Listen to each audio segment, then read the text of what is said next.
comfortable you are taking those bigger risks. But some learning opportunities could be catastrophes. And I try not to think of them as failures anymore. Hi, welcome to the Middle Manager Mastery, the show that helps managers to move from execution to influence through stronger EQ, high productivity, and much bigger impact. I'm your host, Shruti Rustagi, and each week I sit down with senior corporate leaders, founders, and experts to unpack the tools that move you from being a manager to a leader. Real conversations, honest insights, no fluff. Welcome. Hi, Sarah. Welcome here. Hi, Shruti. I'm absolutely thrilled to be here. It's a pleasure to join you on this bright and sunny Friday morning. That's great. And yes, thank you so much for being here. Okay, how about we start, Sarah, with you sharing with us a little bit about yourself, and then we'll jump into the questions. Of course. So I have a very short resume. I spent 10 years at Toys R Us, started on the shop floor, worked my way up to head office there in product management. And then almost 22 years ago, I joined Amazon and I started in the consumer electronics team, product management for PCs and computer peripherals. And then over time took on different categories, got involved in country launches and different category launches.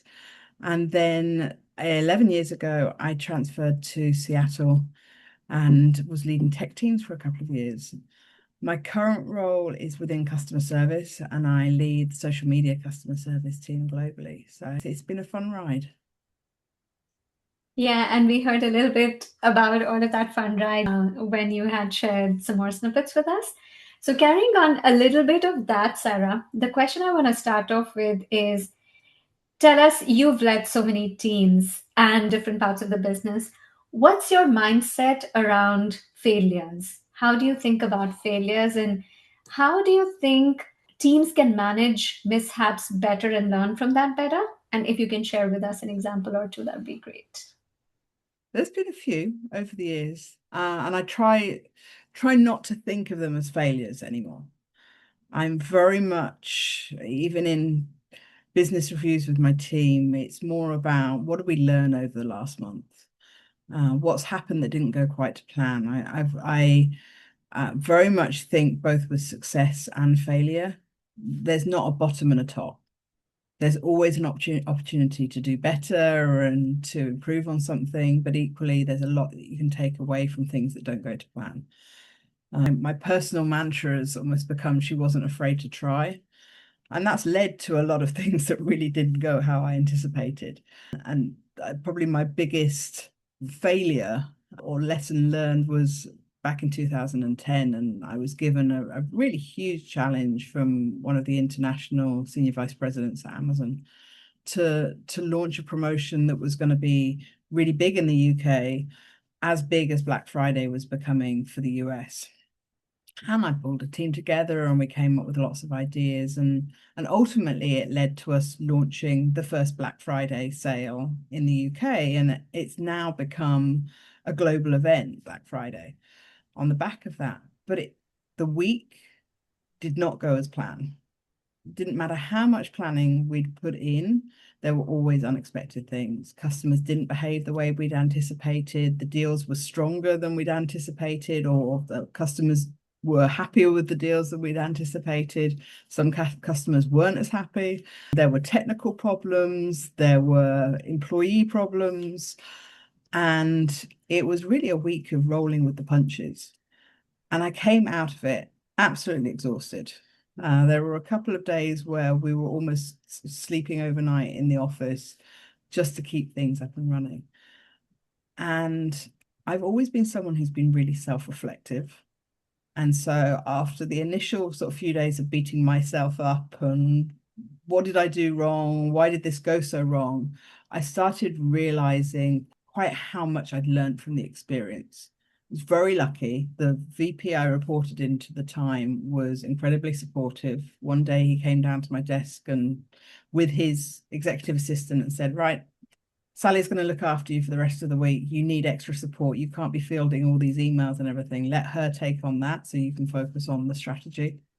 And I think just thinking through those things and the people that turned up for me to support, the people who were willing to rally on midnight calls and 2 a.m. calls to find different solutions, people who dropped everything just to work out how to fix some of these problems. And it taught me a lot about teams and building relationships and really bringing people along on a journey of this could be huge, but we don't know. And if you can get people excited up front and bought into the vision of something, how everyone will turn up to support you when things don't go quite to plan. Interesting. Very interesting, Sarah. And yeah, I could almost glean a couple of learnings right there that one, who you surround yourself with becomes super important. And then, of course, the people who you report into, the relationships you nurture over time and you cultivate, and the trust you earn over time can basically support you in some of this. But I do want to dig a little bit deeper on this because I know that some failures could be catastrophes. And when we say failures, let's call them learning opportunities because we both agree that those are not failures. But some learning opportunities could be catastrophes. And do you think it's valid when people worry about some of that, looking bad on their resumes, if you will, so for future growth, how does all of that look? And so how does that impact people's ability and the risk to actually do something out of the ordinary? I very much think it depends where you are in your career, Hmm. how comfortable you are taking those bigger risks.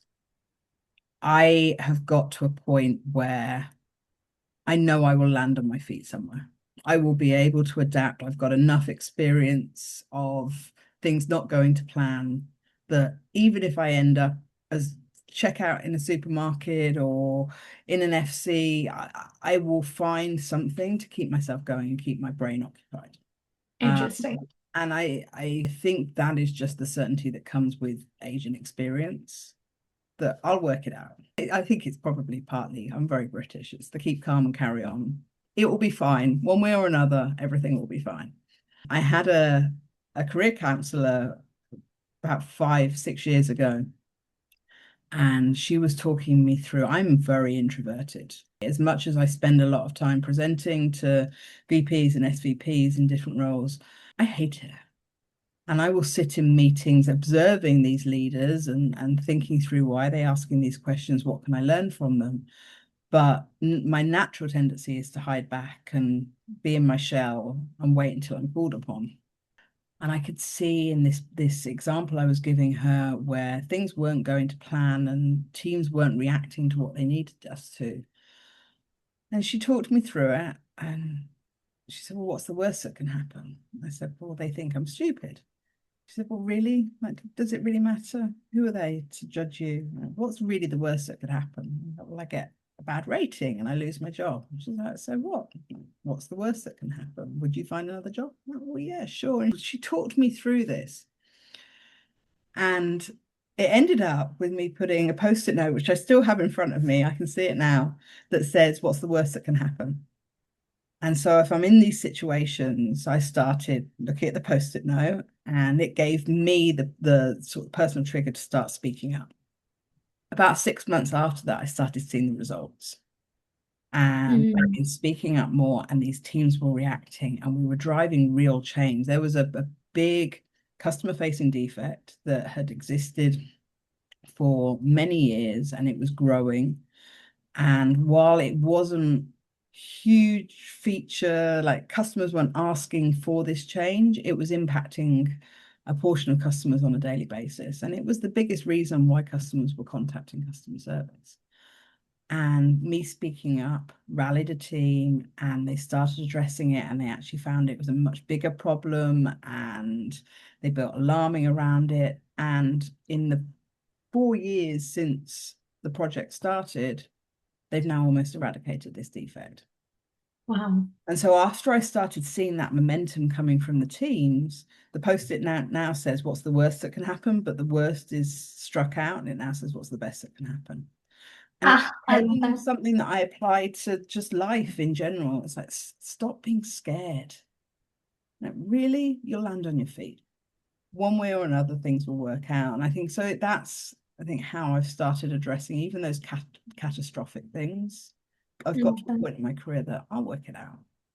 And I wish I'd been that brave early on and realized that one way or another, I can find something that will earn me some money to pay the mortgage and that will keep me occupied. I love that, Sarah. And yes, I totally agree. In fact, I also think that some of the most amazing things happen which are most unexpected. And we see through when it's the most challenging is when we see after the rains, we see the rainbow, something like that. Yeah. Yeah. And I Love think at the end of the it. Mhm. day, this is just a job. Yeah. This doesn't define me. I've had some very unfortunate health issues over the years. I lost my mother in 2014. Like those are the important things. Family and friends is really what drives me and the life experiences and the time I spend outside of work.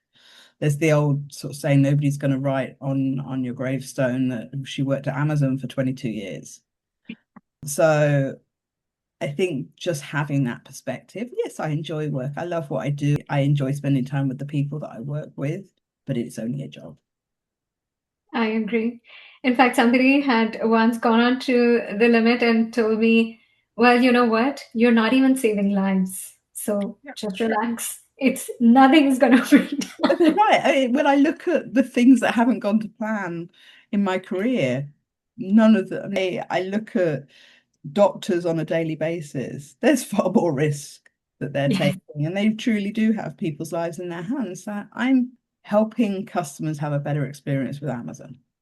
And I'm doing some pretty cool stuff along the way that is changing how we think about online commerce and technology, but it's not saving lives.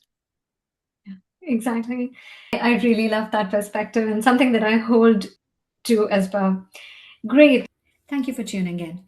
If something landed for you today, try it this week and tell me how it went. If this episode helped, share it with someone who you think needs it. Leave us a rating so that this show reaches everyone it's meant to reach and it's meant for. Till then, keep building the influence, keep driving the results, and keep having the impact. See you in the next episode.